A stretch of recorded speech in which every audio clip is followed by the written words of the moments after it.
Baronové z Ulmu a Erbachu je šlechtický rod pocházející z Württemberska. Statky získali sňatkem od předcházejících majitelů hrabat z Tomů, kteří se zasloužili o postavení zámku z kaplí v Doloplazích. Ulm-Erbachové měli ve svém štítě 5x lomené stříbrné břevno.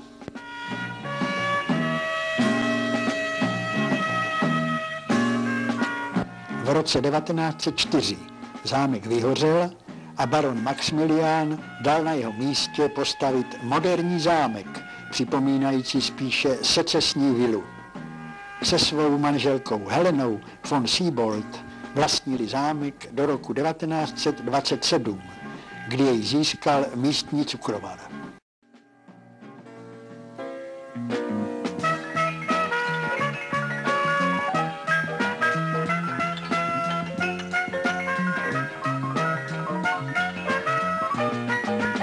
Starobylý lombardský rod s titulem markýzů byl majitelem zámku v Brodku u Prostějova.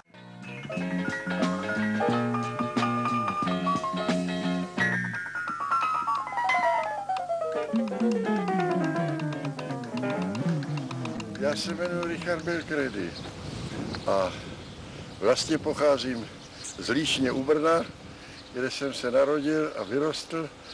Pak jsem 49 opustil Československo, protože mě chtěli zavřít, a pak jsem pracoval 30 let ve svobodné Evropě.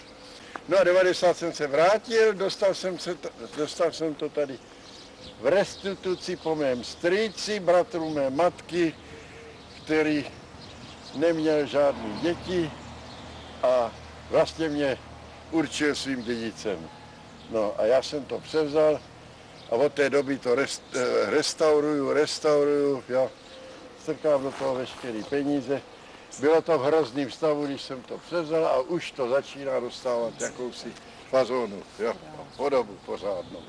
Takže doufám, že ještě takový 3-4 roky a snad už to bude hotový a bude to taky možný, bude to k bydlení, víte, o to jde taky, protože zatím bydlím tady v té boční budově, v zámku se zatím bydlet nedá, nábytek byl veškerý ukradený, odvezený, jo, takže tam jsou holí zdi a teď ovšem možná, že nějakou část nábytku, kterou odvezla tehdejší kulturní komise, dostanu zpátky.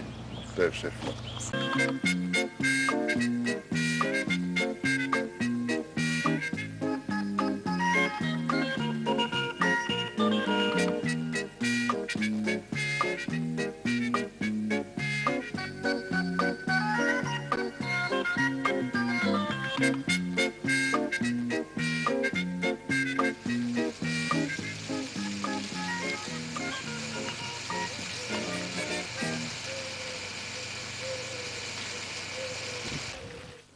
Belkredyové měli složitý erb, dvakrát dělený štít s korunovanou orlicí a kráčejícím lvem.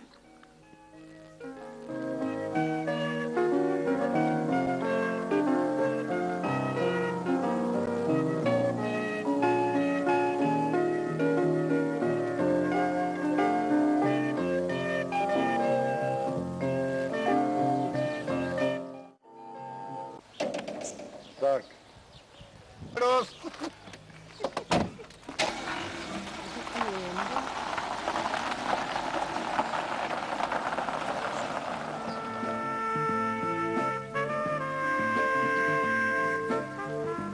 Edmund Bochner koupil statek Přemyslovice, kde dal v letech 1882 až 1884 přestavět část dvora na způsob gotického hrádku.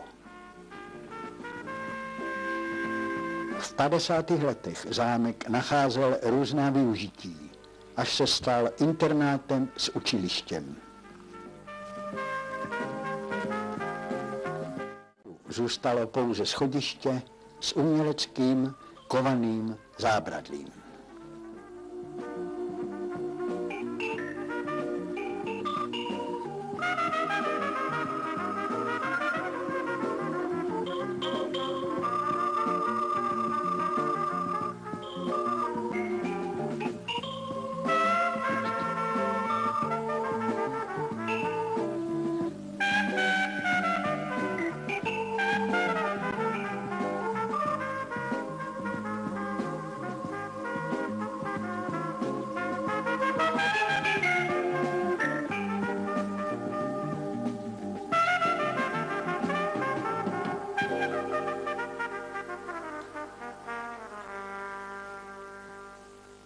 těsné blízkosti zámku nechal šlechtic Bochner vybudovat rodinnou hrobku.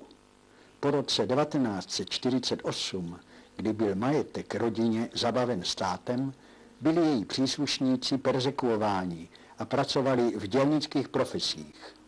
V roce 1999 byl majetek restituován.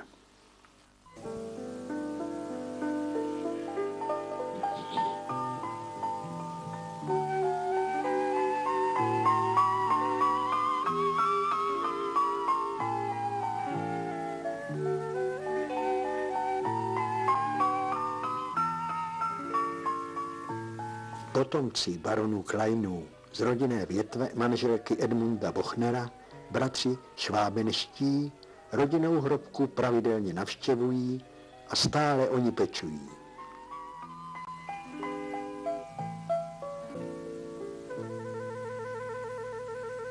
V prostějovském regionu se samozřejmě nachází ještě řada dalších bývalých šlechtických sídel. Zajímavý je alodní statek a zámek Laškov, který hostil v roce 1887 v době císařských manévrů císaře Františka Josefa I. Hodně navštěvovaným zámkem se stali Čechy pod Kosířem, hlavně díky svému rozsáhlému parku. Pro hlubší poznání naší minulosti stojí za to navštívit některé stavby, alespoň v našem okolí. Zhlédnutím tohoto dokumentu jsme si připomněli jen ty nejznámější.